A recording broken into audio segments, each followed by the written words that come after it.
আমি গতকালকেও নিউজের মধ্যে দেখলাম সেই উত্তরার মধ্যেই ডিবি অফিসের মধ্যে যে র্যাব টু এর এইখানের মধ্যে যে কয়েকটা বোন মিডিয়ার সামনে তারা আলোচনা তুলে ধরেছে, তাদেরকে এইরকম ভাবেই রুমের মধ্যে ঝুলিয়ে রাখা হতো, উলঙ্গ করে ঝুলিয়ে রাখা হতো। আর তাদের দেহ থেকে আস্তাগফিরুল্লাহ, তাদের গায়ে থেকে পোশাকগুলা জামাগুলাকে খুলে তারপরে বলা হতো তোরা তো পর্দা করতি, কর এখন পর্দা কর তোরা, এইরকম ভাবে বলতো। এখন তোদের পর্দা করা থেকে কে তোদেরকে রক্ষা করবে?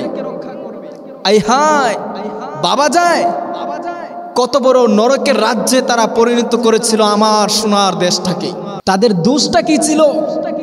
তারা বাংলাদেশের মধ্যে জন্মগ্রহণ করেছে, আর তোমরা ক্ষমতা পেয়ে সেই দেশটাকে তোমরা স্বর্গের রাজ্য থেকে নরকের রাজ্যে তোমরা এটাকে বানিয়ে ফেলেছ। তোমরা আওয়ামী লীগ। আজকে বাংলাদেশের মানুষ কতটা শান্তিতে আছে তারা বুঝতেছে। কি ছিল দোষ আমার বোনদের, যাদেরকে তোমরা অযথা একটা মামলা দিয়ে অথবা রাস্তা থেকে উঠিয়ে নিয়ে জেলখানার মধ্যে তোমরা ঢুকিয়েছ, সেখানে তাদেরকে এমন জুলুম নির্যাতন করেছ, তাদের এমন কোনো এই শরীরের এমন কোনো জায়গা নাই যে জায়গা তোমরা দেখো নাই। এত বড় কুকুরের কাজ ইতিহাসের পাতার মধ্যে কেউ করে নাই, একমাত্র সেই আওয়ামী লীগ সরকারের চেলাপালারা করেছে। এটা ইতিহাস সাক্ষী।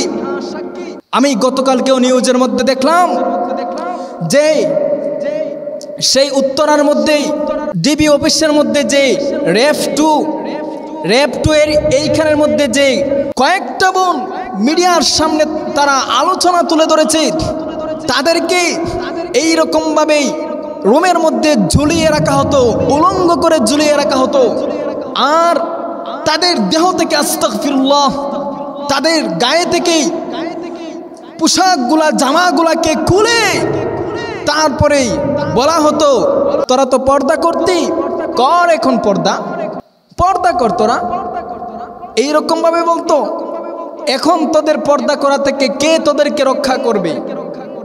আই হায় বাবা যায়, কত বড় নরকের রাজ্যে তারা পরিণত করেছিল আমার সোনার দেশটাকে। কত বড় সাহস! একটা মা, তারও তো মা আছে গড়ে, তারও তো স্ত্রী আছে গড়ে, তারও তো মেয়ে আছে গড়ে। তুমি তোমার মার ইজ্জতটা অন্য বোনের দিকে তুমি তাকিয়ে সেই মায়ের ইজ্জতটা তুমি ওই বোনের গায়ে তুমি দিতে পারো নাই? কেন পারো নাই? হ্যাঁ, তোমার ভিতরে মানুষের আত্মা নাই। মানুষের আত্মা যে আগে ছিল, সেই সরকারের আমলে সরকারের টাকার পিছনে তুমি চড়ে, তুমি ক্ষমতার লোভে পড়ে, তুমি তোমার ভিতর থেকে মনুষ্যত্বকে ভুলে গিয়ে তুমি কুকুরের বেশ আর কুকুরের কলিজা তোমার ভিতরে তুমি লালন করেছো। ঠিক কিনা বলুন?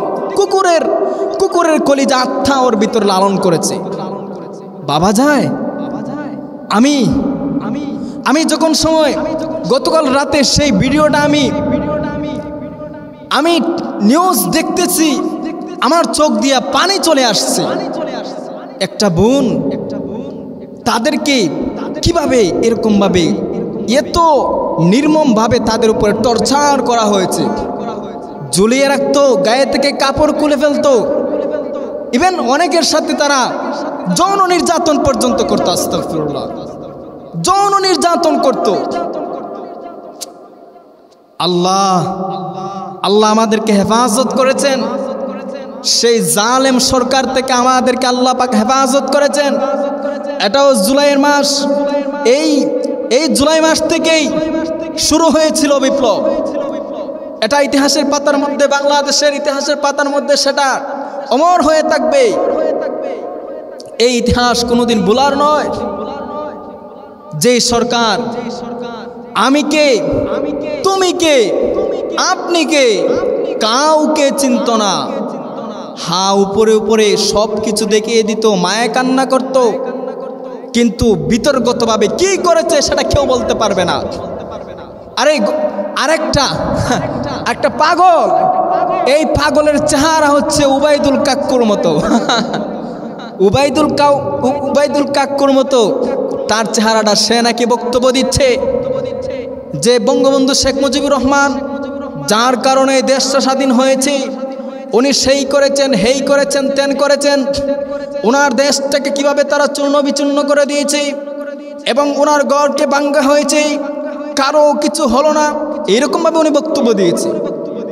হ্যাঁ, আমি বলবো বঙ্গবন্ধু শেখ মুজিবুর রহমান উনি দেশের জন্য অনেক কিছু করেছেন, ওনাকে আমরা কোনো দোষ দিচ্ছি না, কিন্তু ওনার মেয়ে যা করেছে উনি কোনোদিন কল্পনাও করতে পারে না যে আমার একটা নরকের মেয়ে রেখে যাচ্ছি, এই নরক মেয়ে আমার দেশের প্রতিটা মানুষকে অন্তরের মধ্যে আগুন দিয়ে ফেলবে এবং কলিজা চিরে সেই কলিজাকে সেই শেখ হাসিনা কুলাঙ্গার সেই কলিজা মানুষের খাবে।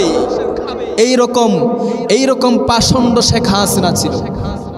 হ্যাঁ, মনে পড়ে গেছে, এটা কিন্তু আশুরার মাস, কার বলার, সেই যেমন ছিল পাষণ্ড, সেই শেখ হাসিনাও পাষণ্ড।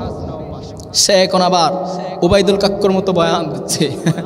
লাভ নাই বাতিজা, লাভ নাই। হ্যাঁ, তোমরা গেছো ভারত, চলে গিয়েছো, হ্যাঁ ভারতেই থাকো, আর বাংলাদেশে যারা আছো তোমরা ভাবতেছো কি যে আগামীতে আমরা আবার আসবো? না, অসম্ভব, আসা অসম্ভব। চিপায় ছাপায় কাছে আছি, চিপা চাপায় ঢুকে যাব, এরকম বলতেই পারবা, কিন্তু সাহস হবে না। সেই শেখ হাসিনার আমলের ইতিহাসগুলা যদি আমি আপনাদের সামনে তুলে ধরি, খুদার কসম সেই ইতিহাস রাত দিন শেষ হয়ে যাবে, তবু সে যে কাজকর্মগুলা করেছে এগুলা বলে বলে শেষ করা কোনোদিন সম্ভব হবে না। এমন পাষণ্ড ছিল শেখ হাসিনা, ভাবাও যায় না, কল্পনাও করা যায় না। আজকে যদি সে থাকতো তাহলে আমার দেশটা আবার কোথায় গিয়ে দাঁড়াতো আমরা কেউ কল্পনা করতে পারতাম না।